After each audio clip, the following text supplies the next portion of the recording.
வணக்கம். நேற்று முன்தினம் வயது முப்பு மற்றும் உடல்நலக் குறைவால் மைசூரில் காலமான பழம்பெரும் பின்னணி பாடகி திருமதி எஸ். ஜானகி அம்மாவின் உடல் நேற்று மைசூர் மகாராஜா கல்லூரி மைதானத்தில் பொதுமக்களின் அஞ்சலிக்காக வைக்கப்பட்டு பின்னர் மாலை கர்நாடக அரசு மரியாதையுடன் துப்பாக்கி குண்டுகள் முழங்க ஜானகி அம்மா அவர்களின் பண்ணை தோட்டத்தில் அவரது உடல் தகனம் செய்யப்பட்டது. அவருக்கு வயது 88.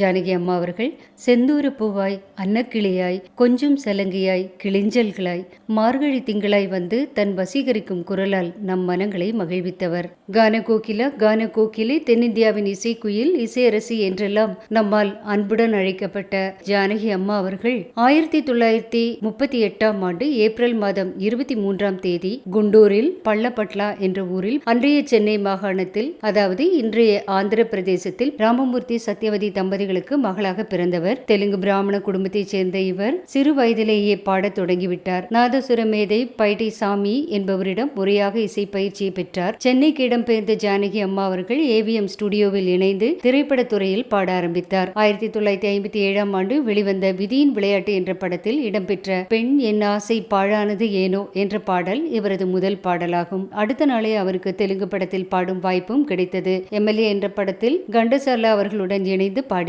இதனைத் தொடர்ந்து பல படங்களில் பாடும் வாய்ப்பு கிட்டியது. தென்னிந்திய மொழிகளில் மட்டுமில்லாமல் கொங்கணி, துளு, சௌராஷ்டிரம், இந்தி, வங்காளம், சமஸ்கிருதம், சிங்களம், ஆங்கிலம் உள்ளிட்ட ஏராளமான மொழிகளில் ஆயிரக்கணக்கான பாடல்களை பாடியுள்ளார். 1992ஆம் ஆண்டு இலங்கை சென்றிருந்த போது இவருக்கு ஞான கான சரஸ்வதி என்ற பட்டம் வழங்கப்பட்டது. தமிழ், தெலுங்கு மொழிகளில் பல பக்தி பாடல்களை தாமே எழுதி இசையமைத்து பாடியுள்ளார். மௌன போராட்டம் என்ற தெலுங்கு படத்திற்கு இசையமைத்திருக்கிறார். இவர் தெலுங்கு, கன்னடம், மலையாளம், தமிழ், இந்தி, ஒடியா, பெங்காலி உள்ளிட்ட 17 மொழிகளில் தனி பாடல்களை பாடியுள்ளார். திரைப்படங்கள், ஆவணப்படங்கள், தொலைக்காட்சி மற்றும் வானொலி என 50,000 பாடல்களை பாடியுள்ளார். மராத்தி, துளு, உருது, குஜராத்தி, பஞ்சாபி, கொங்கணி, அசாமி, சிந்தி, ஜப்பானிய, அரபு, ஜெர்மன் போன்ற மொழிகளிலும் பாடியுள்ளார். என்றாலும் இவரது வாழ்க்கையில் அதிக எண்ணிக்கையிலான பாடல்களை கன்னட மொழியில் பாடியுள்ளார். தனது 19ஆம் வயதில் 1957 முதல் பாட ஆரம்பித்த இவர் 2016 வரை திரைப்படங்களில் பாடினார். அதே ஆண்டு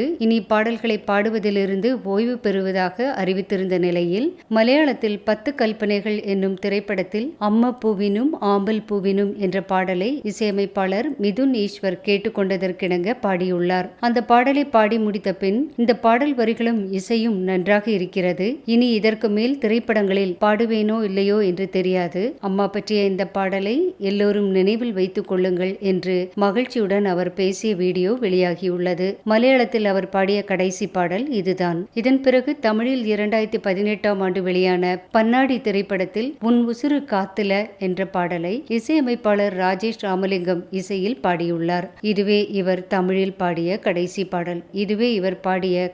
பாடல். ஜானகி அம்மா அவர்கள் பல்வேறு மொழிகளில் பல இசையமைப்பாளர்களின் இசையில் பாடியுள்ளார். குறிப்பாக KV Mahadevan, Subbaiah Naidu, GK Venkatesh, Viswanathan Ramamurthy, MS Viswanathan, V Dakshinamurthy, MB Srinivasan, AT Umar, MS Baburaj, Hamsalekha, Salil Chowdhury, Ilaiyaraaja, Shankar Ganesh, Gangai Amaran, Vidyasagar, Deva, AR Rahman, Anirudh உட்பட ஏராளமான இசையமைப்பாளர்களின் இசையில் இவர் பாடியுள்ளார். தென்னிந்தியாவின் இசையரசி என்று அழைக்கப்படும் ஜானகி அம்மா அவர்கள் 4 தேசிய திரைப்பட விருதுகளையும் 33 வெவ்வேறு மாநில திரைப்பட விருதுகளையும் வென்றுள்ளார். மைசூர் பல்கலைக்கழகத்திடமிருந்து முனைவர் பட்டமும், தமிழ்நாடு அரசிடமிருந்து கலைமாமணி விருதும், கர்நாடக அரசிடமிருந்து கர்நாடக ராஜ்யோத்சவா விருதும் பெற்றுள்ளார். 2013ஆம் ஆண்டு மத்திய அரசு அறிவித்த பத்மபூஷன் விருதை காலதாமதமாக அளித்ததால் வாங்க மறுத்துவிட்டார். இசைஞானி இளையராஜா அவர்களின் இசையில் ஆயிரக்கணக்கான பாடல்களை இவர் பாடியுள்ளார். 1960, 70, 80ஆம் ஆண்டுகளில் PB Srinivas, SP Balasubramaniam, KJ Yesudas, TM Soundararajan, P Jayachandran, AL Raghavan உள்ளிட்ட ஏராளமான பாடகர்களுடன் இணைந்து பாடியுள்ளார். அதே போல குழந்தைக்கான பாடல் தொடங்கி வயதான பாட்டி வரை அனைவருக்குமாய் இவர் பாடியுள்ளார். இவர் பாடும் பொழுது எந்தவித சலனமும் இன்றி பாடுவார். இவர் மேடை நிகழ்ச்சிகளில் பாடிய பல பாடல்களை நாம் பார்த்திருக்கிறோம். சிலையை போல அப்படியே நின்று பாடிக்கொண்டிருப்பார். இவருடைய உடலில் எந்த அசைவும் இருக்காது. ஆனால் உதடுகள் மட்டும் அசையும். ஆனால் அந்த குரலில் இருந்து பல்வேறு விதமான உணர்ச்சிகள் வெளிப்படும். சோகம், அழுகை, சிரிப்பு, விருப்பம், இப்படி பலவிதமான எக்ஸ்பிரஷன்ஸ் இவருடைய குரலில் வெளிப்படும். 1962 வெளியான கொஞ்சம் சலங்கை திரைப்படத்தில் சிங்காரவேலனை என்ற பாடலை பாடி மிக பிரபலமானார். அதனைத் தொடர்ந்து பாதகாணிக்கை, சுமை தாங்கி, ஆலயமணி, போலீஸ்காரன் மகள், நெஞ்சம் மறப்பதில்லை, திருவிளையாடல், அடிமை பெண் என இவர் ஆரம்பம் முதலே பல பாடல்களை பாடி வந்திருந்தாலும், பல திரைப்பட பாடல்கள் பாடி வந்திருந்தாலும் 1976 அன்னக்கிளி திரைப்படத்தில் இவர் பாடிய அன்னக்கிளி உன்னை தேடுதே என்ற பாடல் மூலமாக மிக மிக பிரபலமானார். இசைஞானி இளையராஜா அவர்களின் இசையில் SP பாலசுப்ரமணியம் அவர்களும் ஜானகி அம்மா அவர்களும் இணைந்து ஆயிரக்கணக்கான பாடல்களை பாடியுள்ளனர். 1986 ஆண்டில் தமிழ்நாடு அரசின் கலைமாமணி விருது பெற்றுள்ளார். 2002 கேரள மாநில சிறப்பு விருது, 4 தடவைகள் சிறந்த பாடகிக்கான தேசிய விருது, 1980 மலையாள படம் ஒன்றிற்கும் 84 தெலுங்கு படம் ஒன்றிற்கும் தேசிய விருது, 14 முறை கேரள மாநில அரசின் சிறந்த பாடகிக்கான விருது, 7 தடவைகள் தமிழ்நாடு அரசின் சிறந்த பாடகிக்கான விருது, 10 முறை ஆந்திர மாநில அரசின் சிறந்த பாடகிக்கான விருது என ஏராளமான விருதுகளை பெற்றுள்ளார். ஜானகி அம்மா அவர்கள் 2013 ஆண்டு தனக்கு கிடைக்கவிருந்த பத்மபூஷன் விருதை ஏற்க மறுத்துவிட்டார். இவ்விருது தனது 55 ஆண்டு கால அனுபவத்திற்கு தாமதமாக வந்துள்ளது என கூறிவிட்டார். தமிழில் 1976 16 வயது நிலை திரைப்படத்தில் செந்தூர பூவே பாடலுக்காகவும், 1992 வெளியான தேவர் மகன் திரைப்படத்தில் இவர் பாடிய இஞ்சி இடுப்பழகா பாடலுக்காகவும் தேசிய விருதுகளை பெற்றுள்ளார். ஜானகி அம்மா அவர்கள் ஆரம்ப நாட்களில் மிமிக்ரி ஆர்டிஸ்ட் ஒருவரின் நிகழ்ச்சியில் நடுநடுவே அவர் கேட்டுக்கொண்டதற்கு இணங்கி பாடி வந்தார். பிற்காலத்தில் அவரது மகன் வி. ராம் பிரசாத் அவர்களை ஜானகி அம்மா அவர்கள் விரும்பி 1959 ஆண்டு திருமணம் செய்து கொண்டார். இந்த தம்பதிகளுக்கு 1960 ஆண்டு முரளி கிருஷ்ணா என்ற மகன் பிறந்தார். கணவர் மற்றும் மாமனார் இருவரும் திரைப்படங்களில் ஜானகி அம்மா பாடுவதற்கு மிகவும் உறுதுணையாக இருந்தவர்கள். மகன் முரளி கிருஷ்ணா புரொஃபஷனல் கிட்டாரிஸ்டாகவும் மியூசிஷியனாகவும் இருந்தவர். ஓரிரு தெலுங்கு திரைப்படங்களில் நடித்துள்ளார். முரளி கிருஷ்ணா உமா தம்பதிகளுக்கு 2 மகள்கள் உள்ளனர். இவரது மகன் முரளி கிருஷ்ணா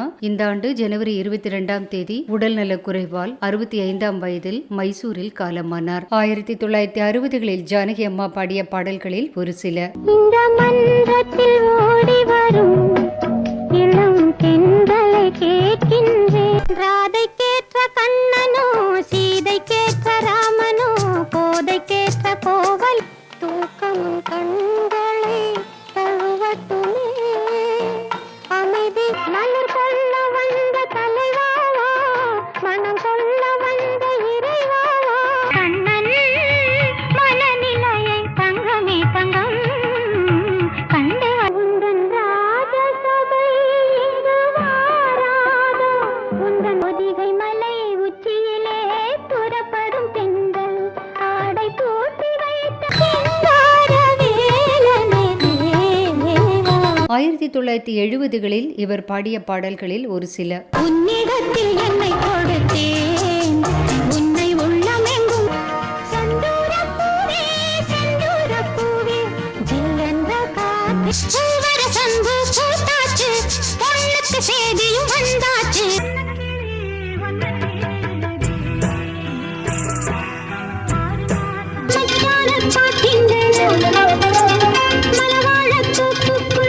ராக்காய் மூக்காய் குப்பாய் சகப்பி கஸ்தூரி மீனாட்சி தங்கப்பல் காரைய தங்க மகளுக்கும் வாஜாரையாவுக்கும் தை மாசம் கல்யாணம் சொல்லத்தான். 80களில் இவர் பாடிய பாடல்களில் சில. ஒரு பறவை அதை வீசும் தாமரை,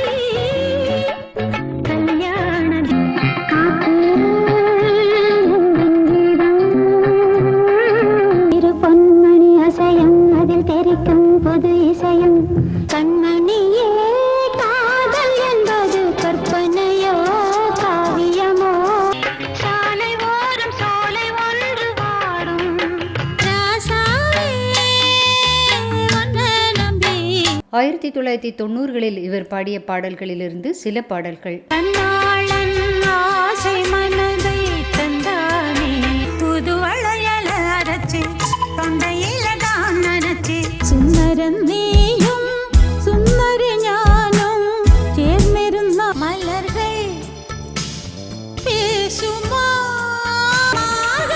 തിങ്കളല്ലവാ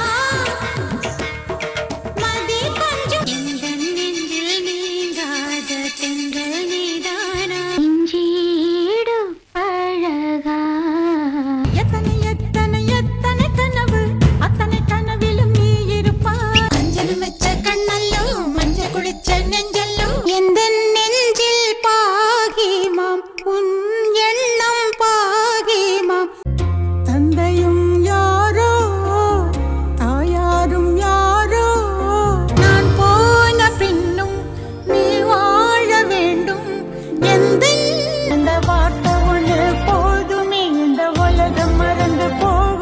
எஸ் ஜானகி அம்மா அவர்கள் மறைவு திரையுலகினருக்கு மட்டுமல்ல, நம்மை போன்ற தீவிர இசை பிரியர்களுக்கும் மிகப்பெரிய இழப்பு. அவர் மறைந்தாலும் அவருடைய பாடல்களின் வாயிலாய் நம்முடன் அவர் வாழ்ந்து கொண்டிருக்கிறார். அவரது ஆன்மா சாந்தியடைய நாம் இறைவனை வேண்டுவோம்.